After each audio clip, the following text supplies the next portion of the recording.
ಮುಖಂಡರ ಜೊತೆಗೆ ಮನೆಗಳು ಏನು ಡೇಟು ಟಿಕೆಟ್ ಫಿಕ್ಸ್ ಆಗೈತೆ ಅಂತ ಏನಾರ ಸ್ವಲ್ಪ ಕಿವಿ ಕೇಳಲ್ಲ ಎಂಪಿ ಟಿಕೆಟ್ ಅಂದ್ರೆ ಎಂಪಿ ಟಿಕೆಟ್ ಇಲ್ಲ ಆ ರೀತಿ ಆಗಿಲ್ಲ.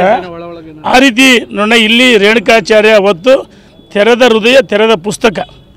ಇಲ್ಲಿ ಮ್ಯಾಚ್ ಫಿಕ್ಸಿಂಗ್ ಇಲ್ಲ, ಸರ್ವಾಧಿಕಾರಿನೂ ಅಲ್ಲ.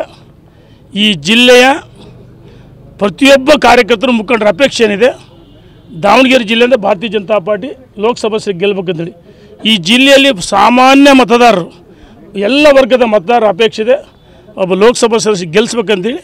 ಆದರೆ ನಾವು ಹೇಳ್ತಾ ಇದ್ದೀವಿ, ಇದು ರೇಣುಕಾಚಾರ್ಯ ಧ್ವನಿ ಅಲ್ಲ. ಈ ಜಿಲ್ಲೆಯ ಸಮಸ್ತ ಕಾರ್ಯಕರ್ತರು ಮುಖಂಡರು ಮತದಾರರ ಭಾವನೆ ಇದೆ. ಆ ಭಾವನೆಗಳಿಗೆ ಮಾತ್ರ ಮಾತಾಡ್ತೀವಿ. ಸಮೀಕ್ಷೆ ಮಾಡಿಸ್ಲಿ, ಯಾರಿಗೆ ಬರುತ್ತೆ ಅವ್ರಿಗೆ ಒಟ್ಟ ನಾವು ದುಡಿತೀವಿ. ಸಮೀಕ್ಷೆಯಲ್ಲಿ ಪಾರದರ್ಶಕವಾಗಿ ಪ್ರಾಮಾಣಿಕವಾಗಿ ಮೊನ್ನೆ ಬೆಂಗಳೂರಲ್ಲಿ ನಡೆದಂಥ ಸಭೆಯಲ್ಲಿ ಹೇಳಿದ್ದೀವಿ, ಈಗಲೂ ಅದನ್ನು ಹೇಳ್ತೀವಿ, ಮುಂದೂ ಅದು ಹೇಳ್ತೀವಿ.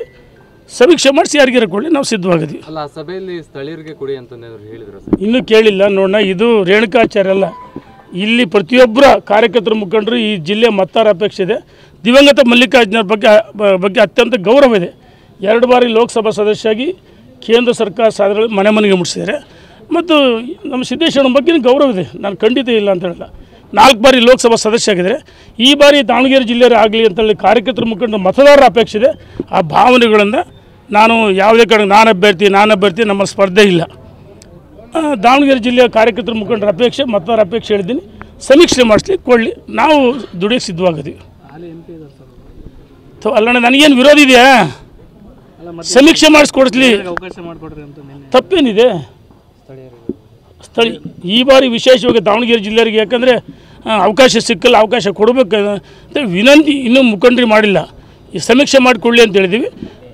ನಾವು ಪ್ರತಿಯೊಬ್ಬ ಕಾರ್ಯಕರ್ತರ ಮುಖಂಡರ ಭಾವನೆಗಳನ್ನು ನಮ್ಮ ನಾಯಕರಿಗೆ, ಕೇವಲ ಯಡಿಯೂರಪ್ಪನವರಷ್ಟೇ ಅಲ್ಲ, ವಿಜೇಂದ್ರ ಎಲ್ಲ ವರಿಷ್ಠರಿಗೆ ವಿನಂತಿನ ಮಾಡಿ. ಈ ಬಾರಿ ದಾವಣಗೆರೆ ಜಿಲ್ಲೆಗೆ ಯಾರು ಸ್ಥಳೀಯವಾಗಿ ಲೋಕಸಭೆಗೆ ಅಪೇಕ್ಷಿತ ಆಕಾಂಕ್ಷಿಗಳು ಅವ್ರಿಗೆ ಕೊಡಬೇಕಂತೇಳಿ ವಿನಂತಿನ ಮಾಡ್ತೀವಿ.